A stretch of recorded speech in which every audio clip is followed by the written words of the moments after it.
Hello once again. Welcome back to Tapinator.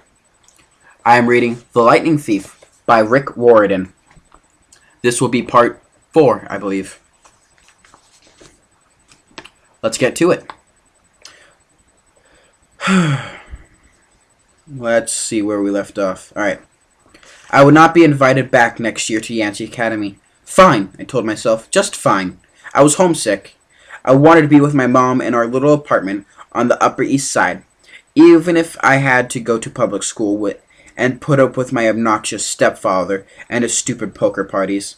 And yet, there were things I'd miss about Yancey. The view of the woods out my dorm window, the Hudson River in the distance, the smell of pine trees. I'd miss Grover, who had been a good friend, even if he was a little strange.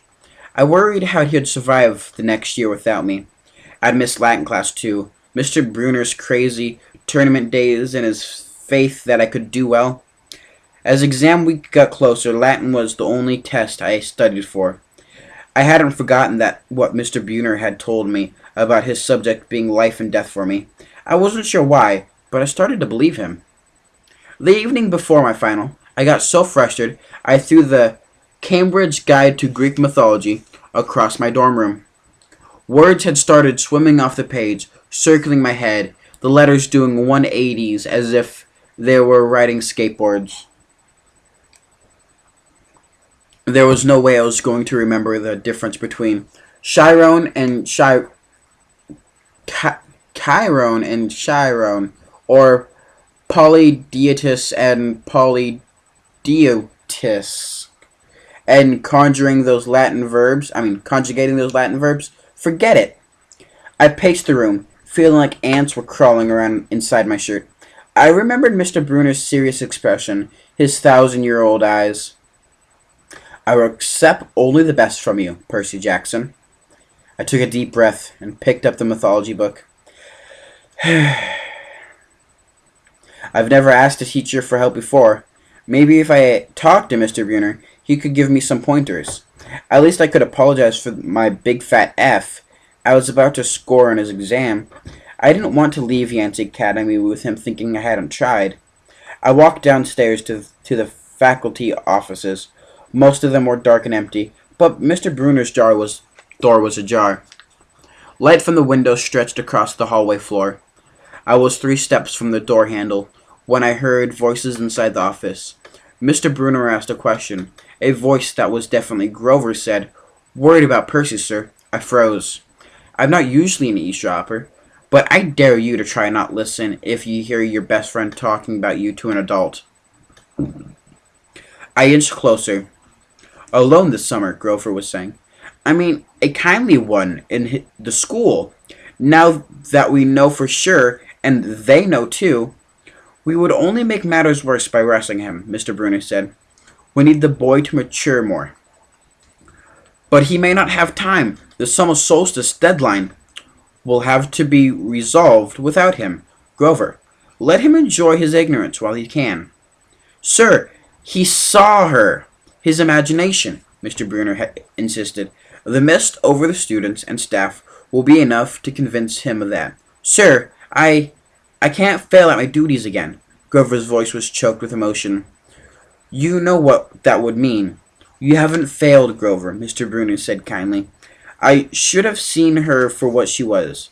Now let's just worry about keeping Percy alive until next fall." The mythology book dropped out of my hand and hit the floor with a thud. Mr. Brunner went silent. My heart hammering, I picked up the book and backed down the hall. The shadows slid across the lightened glass of Brunner's office door. The shadow of something much taller than my wheelchair-bound teacher, holding something that looked suspiciously like an archer's bow. I opened the nearest door and slipped inside. A few seconds later, I heard a slow clop, clop, clop, like muffled wood blocks. Then a sound like an animal snuffling. Right outside my door, a large, dark shape paused in front of the glass, then moved on. A bead of sweat trickled down from my brow to my neck. Somewhere in the hallway, Mr. Brunner spoke. "Nothing," he murmured. "My nerves haven't been right since the winter solstice." Mine either, Grover said. But I could have sworn... Go back to the door, Mr. Bruner told him. You've got a long day of exams tomorrow. Don't remind me, Grover groaned. The lights went out in Mr. Bruner's office. I waited in the dark for what seemed like forever. Finally, I slipped out of the hallway and made my way back up to the dorm. Grover was lying in his bed, studying the Latin exam notes, like he'd been there all night. Hey, he said, bleary-eyed. You going to be ready for the test? I didn't answer. You look awful, he frowned. Is everything okay? Just tired, I responded. I turned so he couldn't read my expression and started getting ready for bed. I didn't understand what I'd heard downstairs. I just wanted to believe I'd imagined the whole thing. But one thing was clear. Grover and Mr. Bruner were talking about me behind my back. They thought I was in some kind of danger. The next afternoon, I was leaving the 3-hour Latin exam. My eyes swimming with all the Greek and Roman names I'd misspelled. Mr. Bruner called me back inside.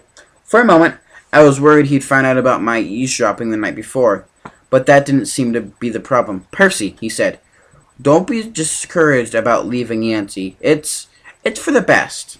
His tone was kind, but the words still embarrassed me. Even though he was speaking quietly, the other kids finishing the test could hear. Nancy Bobofit smirked at me and made sarcastic little kissy motions with his lips. I mumbled, okay, sir. Mr. Bruner wheeled his chair back and forth like he wasn't sure what to say next. This isn't the right place for you. It was only a matter of time. My eyes stung.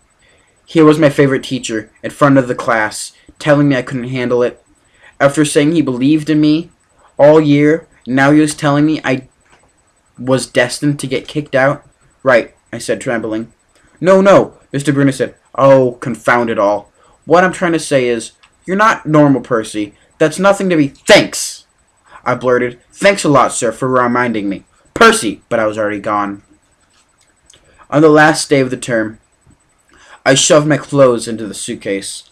The other guys were joking around, talking about their vacation plans. One of them were going on a hiking trip to Switzerland. Another was cruising the Caribbean for a month. They were juvenile delinquents like me, but they were rich juvenile delinquents. Their daddies were executives or ambassadors or celebrities. I was a nobody from a family of nobodies. They asked me what I'd be doing this summer, and I told them that I was going back to the city. What I didn't tell them was that I'd have to get a summer job walking dogs or selling magazine subscriptions and spend my free time worrying about where I'd go to school in the fall. Oh, one of the guys said, that's cool. They went back to the conversation as if I never existed. Jaw's getting tired. The only person I dreaded saying goodbye to was Grover. But as it turned out, I didn't have to. He'd booked a ticket to Manhattan on the same Greyhound as I had. So there we were, together again, heading into the city.